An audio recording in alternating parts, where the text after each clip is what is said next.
அடுத்ததாக வந்து பார்த்திங்கன்னா நம்முடைய மண்ணின் மைந்தர் அவர் அண்ணன் வந்து தென்னரசு, நாமக்கல்லில் மிகப்பெரிய ஒரு ஜோதிடர், நிறைய மிகப்பெரிய ஒரு ஜோதிட ஆசான். இப்படி அன்னார் வந்து நம்மளுக்கு இது 2வது 3வது முறையாக வந்திருக்காரு. ஐயா அவர்களை நம்ம வருக நம்ம அன்போடு நம்ம வரவேற்கலாம். அவர்கள் ஒரு சிறிய மரியாதை நிமித்தம் செய்த பிறகு அவருடைய உரையாற்றுமாறு நம்ம அன்போடு கேட்டுக்கொள்கிறோம். சாமி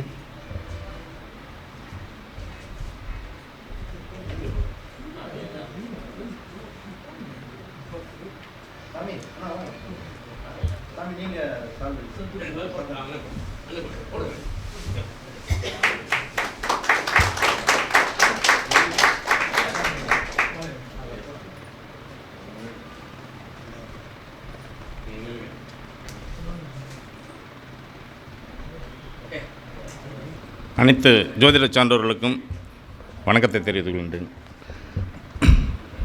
எல்லாருமே பேசுனாங்க, சுபமாக பேசணும், நல்லதாக பேசணும் அப்படின்னு சொல்லிட்டு. எனக்கு இப்படியே பழகி போச்சு. எது அசுபமானதோ அதை சொல்லி சொல்லி பழகி போச்சு. அதை சொல்கிறதோட மட்டும் இல்லை, அதுக்கு தீர்வு உண்டு. இப்போ அதை மட்டும் சொல்லிட்டு மட்டும் போயிட்டோம்னா அதை சரி பண்ணிக்க முடியாது. அதுக்கு தீர்வு வேணும் இல்லைங்களா, ஒவ்வொரு விஷயத்துக்கும். அது முக்கியம். ஃபஸ்ட்டு ஒரு சுபமான விஷயத்தை சொல்லலாம். பொருளாதாரம் சார்ந்த விஷயம். 2ஆம் பாவம் அப்படின்னு எடுத்துக்கங்க, 11ஆம் பாவம்னு எடுத்துக்கங்க. 2ஆம் பாவ அதிபதி 11ஆம் பாவ அதிபதி இவர் வந்து 6, 8, 12 நிற்காமல் மற்ற ஸ்தானங்கள் என்னங்க அப்படின்னு சொல்லி சொன்னால், அப்படிப்பட்ட ஜாதகர்கள் வந்து சிறப்பான ஒரு மேன்மையான பொருளாதாரத்தை ஈட்டக்கூடியவர்களாக இருப்பார்கள். அவருக்கு எப்போதுமே பொருளாதாரம் வந்துக்கிட்டு இருக்கும். இதை தாண்டி காலபுருஷத்துவம் அப்படின்னு சொல்லக்கூடிய 2ஆம் இடமான ரிஷபத்தில் குரு தனியாக நிற்கிறது, குருவோட சுக்கிரன் நிற்கிறது, குருவோட புதன் நிற்கிறது, சுக்கிரனோட புதன் நிற்கிறது. இப்படிப்பட்ட ஜாதகர்களுக்கு வருமானம் வந்துக்கிட்டே இருக்கும். எந்த விதத்தில் வருமானம் வரும்னு தெரியாது. ஏதாவது ஒரு ரூபத்தில் அவங்களுக்கு வருமானம் வந்துக்கிட்டு இருக்கும். எப்போவுமே வருமானம் இருந்துக்கிட்டு இருக்கும். காலம் ஃபுல்லாக வருமானம் இருந்துக்கிட்டே இருக்கும். இந்த ஜாதகங்களை நீங்கள் ஆய்வு பண்ணி பாருங்கள். ரிஷபத்தில் குரு மட்டும் தனித்து நிற்கிறது, அல்லது சுக்கிரன் மட்டும் தனித்து நிற்கிறது, அல்லது புதன் மட்டும் தனித்து நிற்கிறது, அல்லது இந்த கிரகங்கள் ஒன்றோடு ஒன்று தொடர்பட்டு நிற்கிறது. இதில் சுக்கிரனும் புதனும் இருந்துட்டாங்கன்னா ரொம்ப ரொம்ப சிறப்பான மேன்மையான ஒரு ஜாதகர்களாக இருப்பாங்க. வருமானம் வந்து கொண்டே இருக்கும். பல தொழில்கள் செய்யக்கூடியவர்களாக இருப்பாங்க. இதை கவனிச்சுக்கோங்க. அதே மாதிரி 2ஆம் அதிபதி 11ஆம் அதிபதி சொல்லி சொன்னோம். அதுக்கு அடுத்தபடியாக 5ஆம் வீடு 5ஆம் அதிபதி 9ஆம் அதிபதி இவர்களும் 6, 8, 12 மறையாமல் சுபமான ஸ்தானங்கள் இருந்தாங்கன்னா சுபமான பலனை கொடுக்கக்கூடியதாக இருக்கும். இது ஃபஸ்ட்டு ஸ்டேஜ். அதுக்கு அடுத்த ஸ்டேஜ் இப்போ நாம் சொன்னால் 2, 11, அடுத்து 5, 9, 11 இப்படிங்கூடிய ஸ்தானங்களுக்கு உண்டான அதிபர்களும், அல்லது அந்த ஸ்தானங்களில் அசுபர்கள் இருந்தாலும், அல்லது அந்த ஸ்தான அதிபதிகள் 6, 8, 12 கூடிய சாரங்களை பெற்றிருந்தாலும், அல்லது முன்ன சொல்கிறப்ப கூட வேதகன் சொல்லி சொன்னாங்க, அந்த வேதகனுடைய சாரத்தை பெற்றிருந்தாலும் சரி, அல்லது அஸ்தங்கமாக இருந்தாலும் சரி, அல்லது நீச்சமாக இருந்தாலும் சரி, அப்படிப்பட்ட சம்மந்தப்பட்ட ஜாதகர்கள் வந்து பொருளாதாரத்துக்காக கஷ்டப்பட வேண்டியிருக்கும். இப்போ பொதுவாக வந்து ஒருத்தர் சொந்த தொழில் செய்ய வேணாம் அப்படின்னு சொல்லி வச்சுக்கோங்களேன். லக்கணத்துக்கு 10 கூடையவர் 7 கூடையவர். இந்த 10ஆம் அதிபதியும் 7ஆம் அதிபதியும் 6, 8, 12 மறையாமல், நீச்சம் பெறாமல், அஸ்தங்கமாகாமல், வேதனுடைய சாரத்தை பெறாமல் இருந்துச்சு அப்படின்னு சொல்லி சொன்னால் அவங்க சொந்த தொழில் செய்யலாம். ஒரு கூட்டு தொழில் செய்யலாம் அப்படின்னு சொல்லி சொன்னால் 10ஆம் அதிபதி 7ஆம் அதிபதியோடு சம்மந்தப்படுறது, அல்லது 7ஆம் வீட்டில் இருக்கிறது அப்படி இருந்துச்சு அப்படின்னு சொல்லி சொன்னால் அவங்க கூட்டு தொழில் செய்யலாம். இப்போ 7ஆம் அதிபதி வாங்கிய சாரநாதன் 6, 8, 12 மறைஞ்சோ நீச்சம் ஆகிட்டாருன்னா அந்த கூட்டு தொழில் கெட்டு போயிடும். அப்படிப்பட்டவங்க கூட்டு தொழில் செய்யக்கூடாது. இதை கவனிச்சுக்கணும். ஓகே, இப்போ தொழில் ஸ்தானம் அப்படின்னு சொல்லி வரும்பொழுது 2ஆம் அதிபதி 5ஆம் அதிபதி 9ஆம் அதிபதி 11ஆம் அதிபதி இவர்கள் வந்து கெட்டு போயிருந்தாங்க அப்படின்னு சொல்லி சொன்னால் சொந்த தொழில் செய்யக்கூடாது. சொந்த தொழில் செய்வாங்க, செஞ்சாங்கன்னா நஷ்டம் ஏற்படும். அப்போ யார் சொந்த தொழில் செய்யலாம், யார் சொந்த தொழில் செய்யக்கூடாதுங்கிறத எளிமையாக நிர்ணயம் பண்ணிடலாம். 2, 5, 9, 11. அப்போது இதில் 4 பேருமே இருக்கணுங்கிற அவசியம் இல்லை. இதில் ஒருவர் வந்து கெட்டுட்டா கூட அந்த சொந்த தொழிலை நஷ்டமடைய ஆரம்பிச்சிடும். 4 பேரும் கெட்டிருந்தாங்க அப்படின்னு சொல்லி சொன்னால் சொந்த தொழில் எப்படி செஞ்சாலும் சரி அது 0 தான் கடைசியில். 10 வருஷம் 20 வருஷம் கழித்து திரும்பி பார்த்தாலும் சரி அவங்க 0வில் தான் இருப்பாங்க. இதை கவனமாக பார்த்துக்கணும். அப்போ இப்படிப்பட்டவங்க இருக்கிறாங்க. இப்போ சொந்த தொழில் செய்யக்கூடிய நிலையில் தள்ளப்பட்டவங்க வந்து நிற்பாங்க. வந்து நிற்கும் போது உங்களுடைய ஜாதகப்படி சொந்த தொழில் செய்யக்கூடாதுப்பா அப்படின்னு நம்ம சொல்லி சொன்னால் அவங்க சொல்லுவாங்க, இப்போ இது வரைக்கும் சொந்த தொழில் நான் செஞ்சுட்டு இப்போ 40 வயசு ஆகுது 30 வயசு ஆகுது, நான் இன்னொருத்தட்டு போய் எப்படி வேலை செய்ய முடியும்னு ஒரு கேள்வி கேட்பாங்க. அப்போ அப்படிப்பட்டவங்களுக்கு என்ன பண்ணுறது?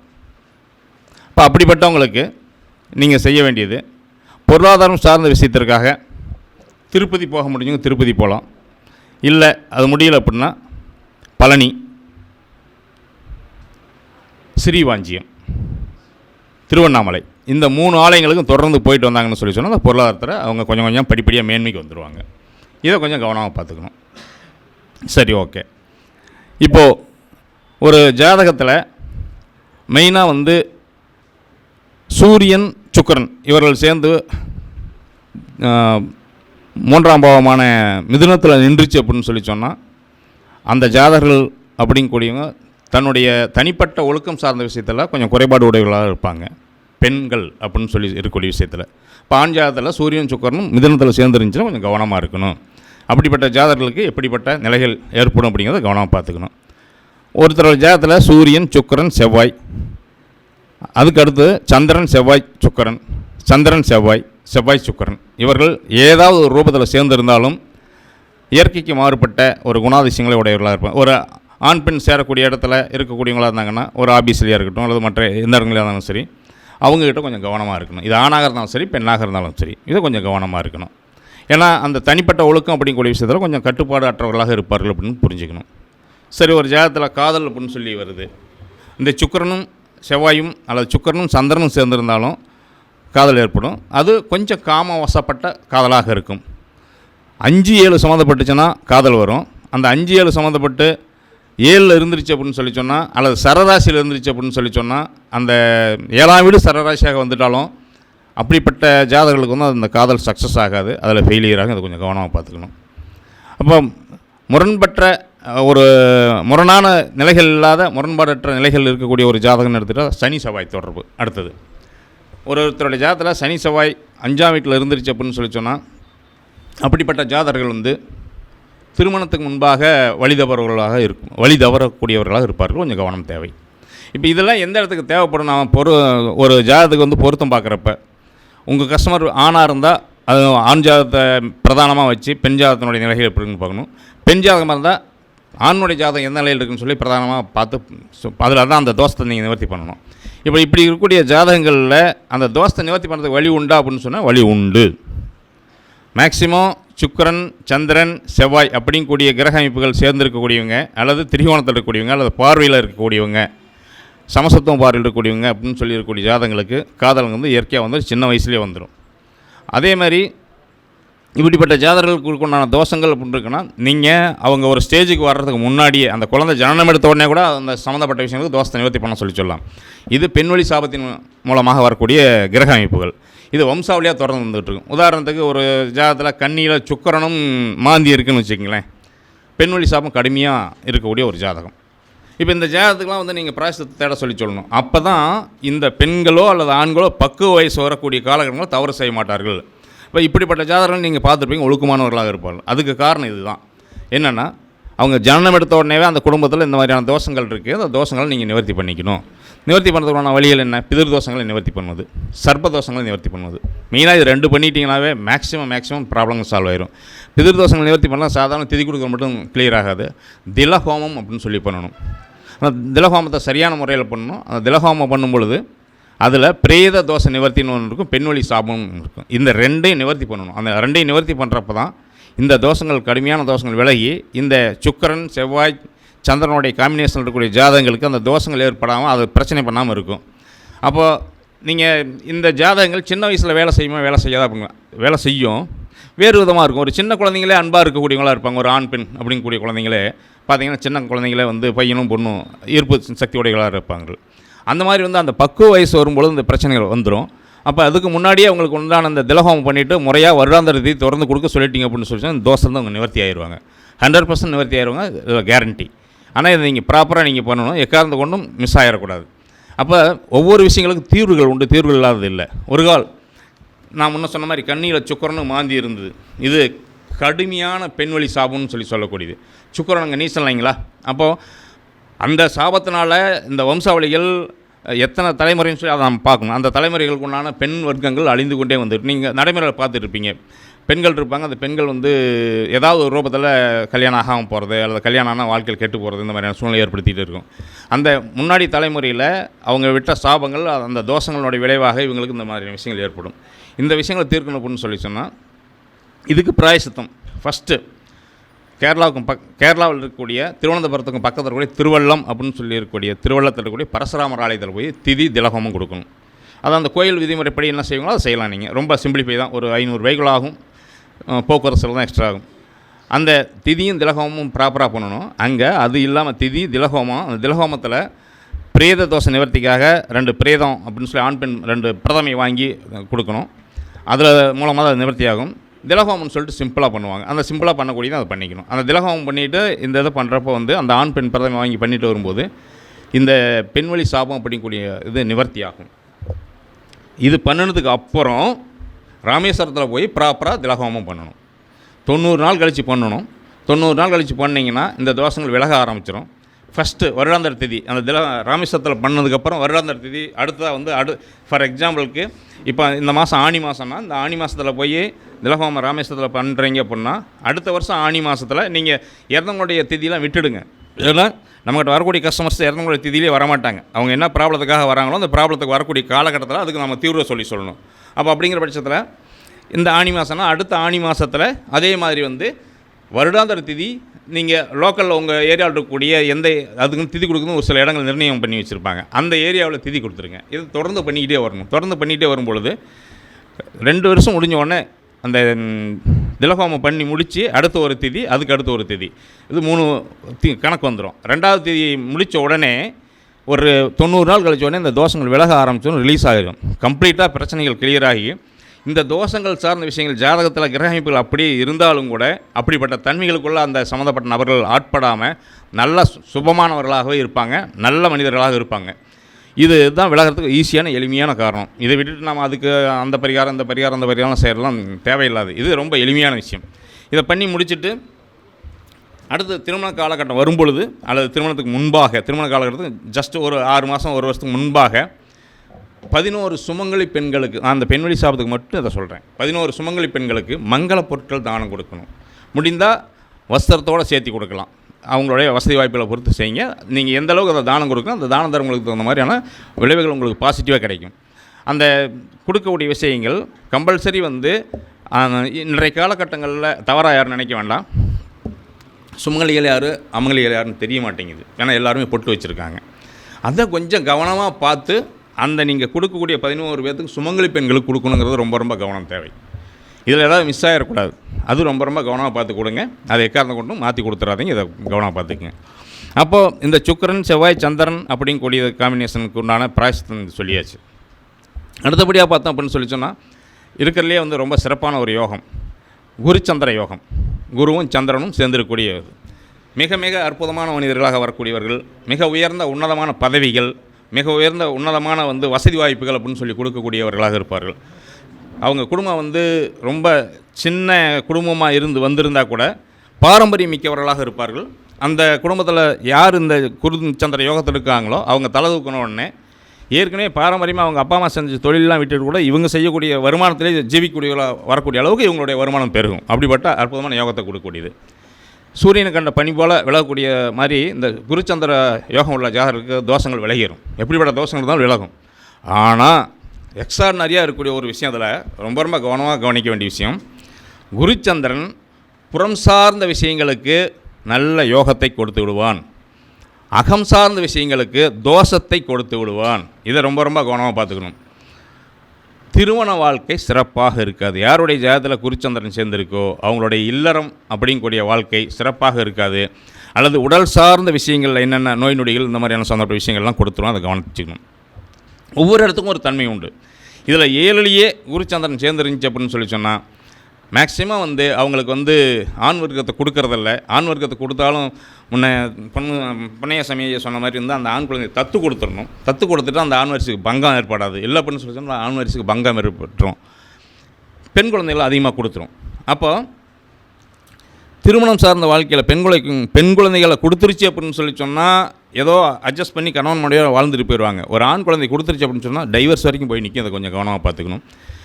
7ல் குருச்சந்திரன் இருந்துச்சுன்னா திருமண வாழ்க்கை சிறப்பாக இருக்கிறதுங்கிறத கவனமாக பார்த்துக்கிட்டு அப்படிப்பட்ட பொருத்தத்துக்கு என்ன பண்ணணும் அப்படின்னு சொல்லி பிராயசித்தம் தேடுறதுக்கு வேறு ஏதாவது பொருத்த சாமியத்தில் பார்த்து ஏதாவது பண்ண முடியும்னு சொல்லி சொன்னால் பண்ணுங்கள். இல்லை அப்படின்னு சொல்லி சொன்னால் அந்த குருச்சந்திர யோகம் உள்ளவர்களுக்கு திருப்பதி சென்று வர சொல்லுங்கள். எவ்வளோ முறை திருப்பதி போய் வர முடியும் அவ்வளோ முறை போய் வர சொல்லுங்கள். அப்போ அந்த தோஷங்கள் கொஞ்சம் கொஞ்சமாக தனியாக ஆரம்பிக்கும். இப்போ இந்த மாதிரியான விஷயங்களை நாம் பார்த்து கரெக்டாக பார்த்து பண்ணிக்கணும். அப்போ குருச்சந்திர யோகம்னு சொல்லிவிட்டு அகம் சார்ந்த வாழ்க்கையில் உங்களுக்கு பிரச்சனை ஏற்படுத்திட ரொம்ப ரொம்ப கவனம் தேவை. இது ஒன்று. அந்த குருச்சந்திர யோகத்தில் மிக உன்னதமான விஷயத்தில் இருக்கக்கூடிய அந்த தோஷத்தையும் தெரிஞ்சுக்கணும்.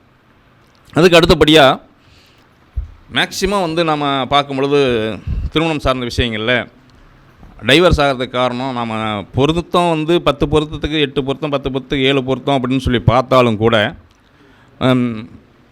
முன்னாடியே நீங்கள் இந்த விஷயங்கள்லாம் கேள்விப்பட்ட இருப்பீங்க. அந்த கேள்விப்பட்ட விஷயங்கள் தான் சொல்லி சொல்கிறேன். லக்கணத்துக்கு 7 கூடையவன் 3லையோ அல்லது 9லையோ இருந்தாலும் தாரதோஷத்தை ஏற்படுத்திடும். லக்கணத்துக்கு 7 கூடையவன் 6ல் அல்லது 8ல் 6ஆம் அதிபதியோட 6ல் சேர்ந்து இருக்குது அல்லது 8ஆம் அதிபதியோட 8ல் சேர்ந்து இருக்குது. இவர்களுடைய சம்மந்தப்பட்ட ஜாதகங்கள் ரொம்ப கடுமையான தாரதோஷத்தை கொடுக்கக்கூடியதாக இருக்கும். இப்படிப்பட்ட ஜாதகர்களுக்கு தாரதோஷ பரிகாரம் செஞ்சுக்க சொல்லிடணும். 7, 9க்கு சம்மந்தப்பட்டுச்சு அப்படின்னா கண்டிப்பாக அந்த தாரதோஷம் விளைவிக்கும். அதே மாதிரி இதில் ஒரு எக்ஸப்ஷனாக இருக்கக்கூடிய ஒரு லக்கணம் பார்த்திங்கன்னா மிதுன லக்கணம். இந்த மிதுன லக்கணத்துக்கு லக்கணத்தில் குரு இருந்தாலும் திருமண வாழ்க்கையை பாதிக்கும். லக்கணத்துக்கு 7ல் குரு இருந்தாலும் திருமண வாழ்க்கையை பாதிக்கும். இதை கொஞ்சம் கவனமாக பார்த்துக்கணும். அப்போ திருமணம் சார்ந்த வாழ்க்கையோட மட்டுமல்ல, இந்த மிதுன லக்கணத்துக்கு இன்னொரு விஷயத்தை நீங்கள் கவனிச்சுக்கணும். ஆயுள் சார்ந்த விஷயங்களும் கொஞ்சம் கவனம் தேவைப்படும் மிதுன லக்கணத்துக்கு. ஏன்னா மிதுன லக்கணத்துக்கு இருக்கிற 12 லக்கணத்திலேயே மிதுன லக்கணத்துக்கு மட்டும் ஆயுள் சார்ந்த விஷயங்கள் ஒரு 50 தாண்டி 60, 65 கூடிய காலகட்டங்கள் தொடும் பொழுது கண்டங்களை ஏற்படுத்துவதோ அல்லது ஆயுளில் குறை ஏற்படுத்தும் ரொம்ப ரொம்ப கவனம் தேவை. இதில் 10 பேர்த்துக்கு ஒருத்தரோ அல்லது 2 பேருக்கு மட்டும் அந்த பரிகாரங்களை செஞ்சு அதிலிருந்து தப்பிச்சிருப்பாங்க. இதை கொஞ்சம் கவனமாக பார்த்துக்குங்க. நீங்கள் ஒரு 50 வயசு 60 வயசு தொட்டு மிதுன லக்கண ஜாதகங்கள் வரும்பொழுது அவங்களுடைய குழந்தைங்களோட ஜாதகத்தை கொண்டு வரும்பொழுது அப்பாவுடைய சம்மந்தப்பட்ட விஷயங்களை பார்த்து கவனமாக சொல்லணும்.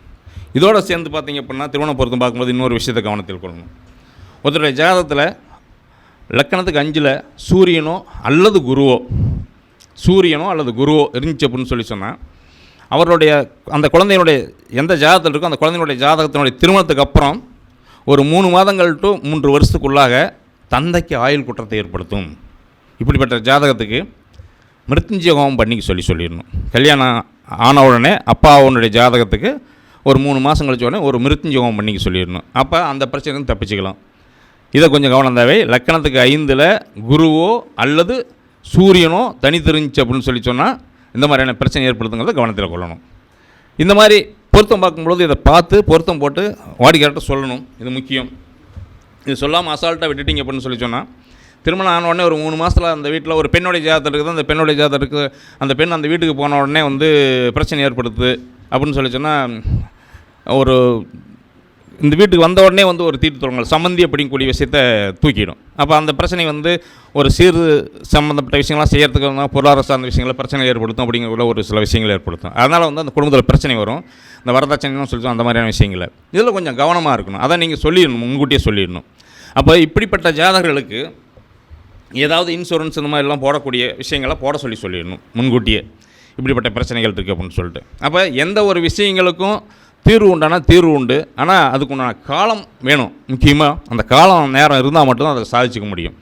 அதுக்கு அடுத்தபடியாக பார்த்தோம் அப்படின்னு சொல்லி சொன்னால் பொதுவாக எதிர்பாராமல் ஒரு டெத்து நடக்குது அப்படின்னு சொல்லி சொன்னால், அதே மாதிரி எதிர்பாராத பண வரவு வருது அப்படின்னு சொல்லி சொன்னால் 8ஆம் வீடு, இந்த 8ஆம் வீடு அப்படின்னு சொல்லக்கூடிய விஷயத்தில் ஒருத்தருடைய ஜாதகத்தில் 8 கூடையவன் 2ல் உட்காந்துருக்கான்னா எதிர்பாராத தன வரவு அந்த ஜாதகர்களுக்கு வரும்.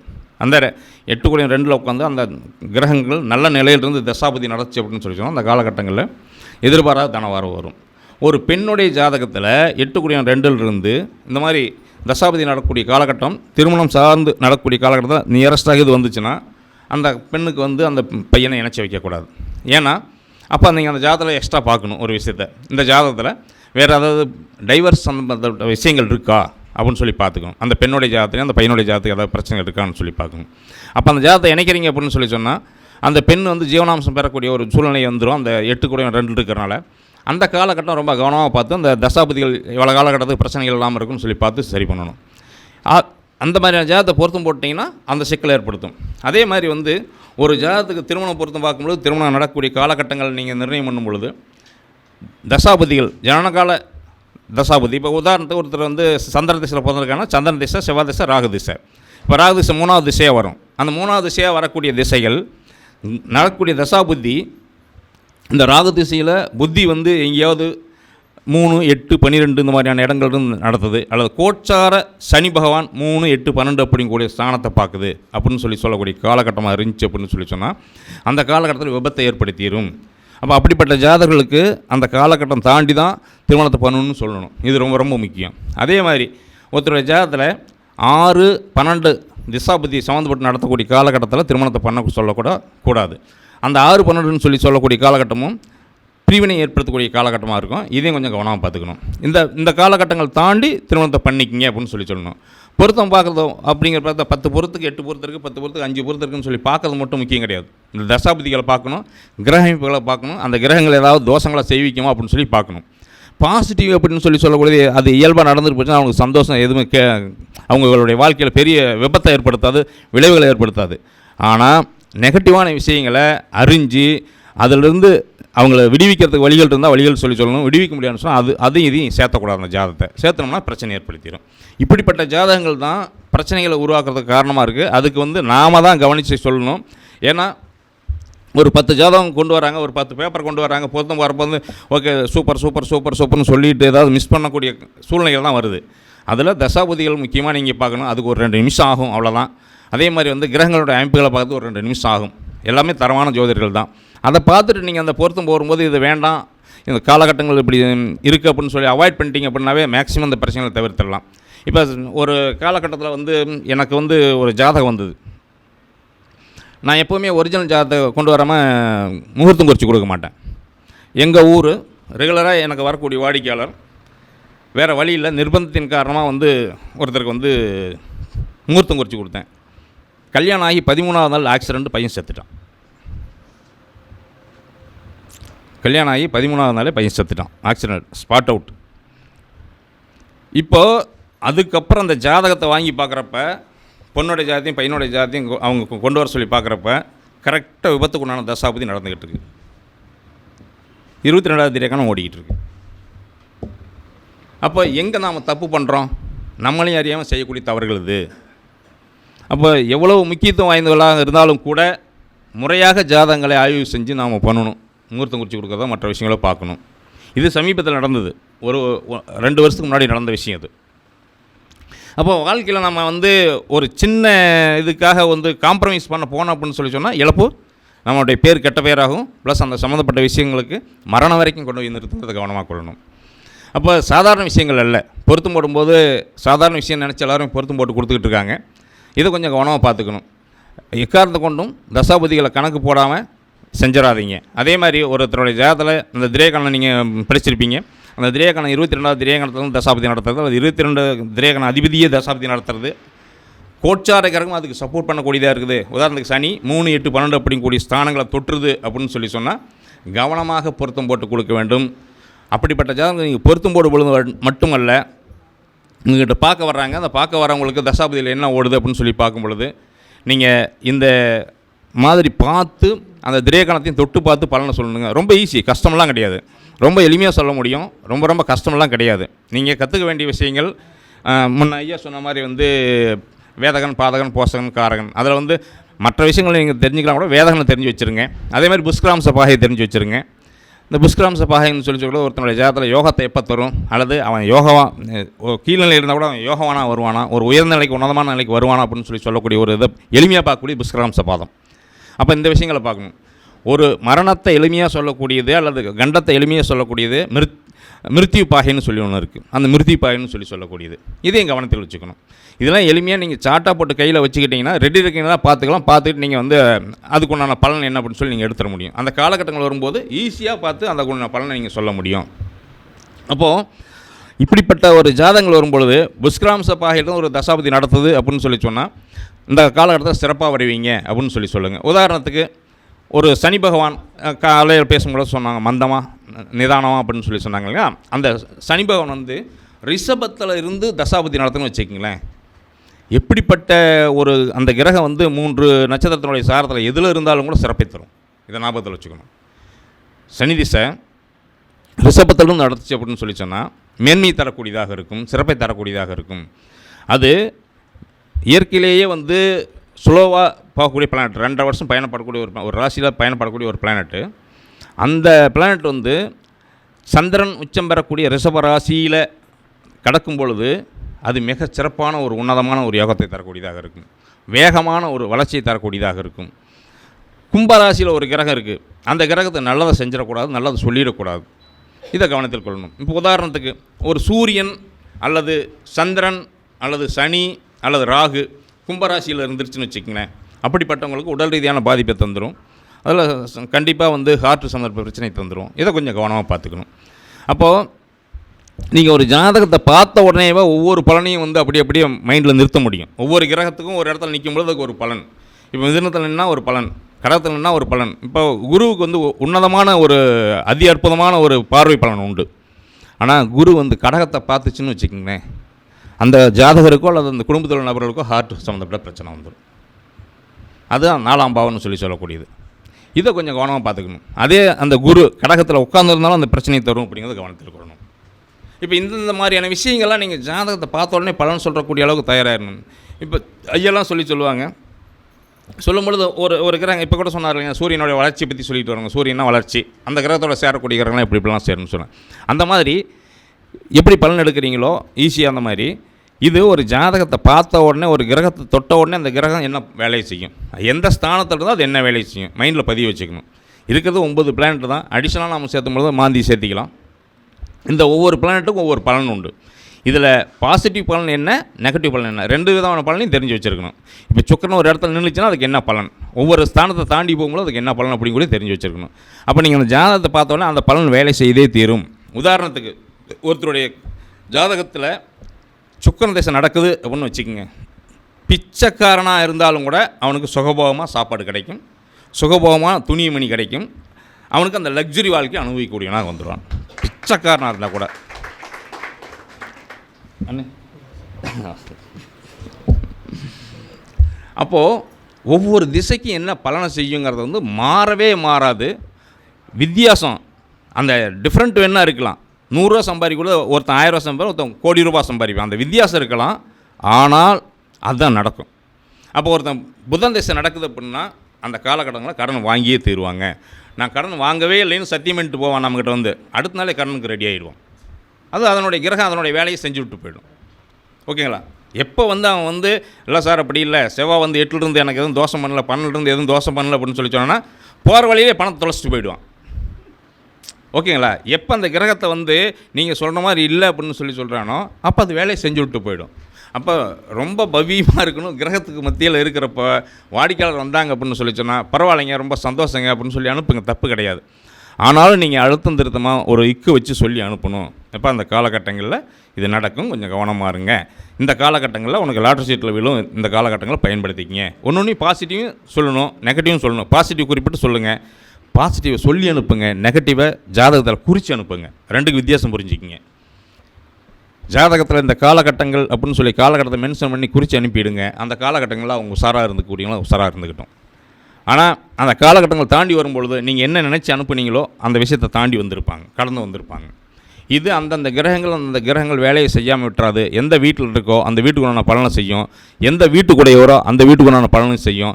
அவர் எந்த கிரகத்தினுடைய சாரத்தை வாங்கியிருக்காரோ அந்த கிரக சாரத்தினுடைய அதிபதிகள் எந்த வீட்டுக்குடையவரோ அந்த பலனையும் செய்தே தீரும். இதை ஞாபகத்தில் வச்சுக்கணும். இந்த வீட்டு பலனை செய்யும், அந்த வீட்டு பலனை செய்யலாம் இடமே கிடையாது.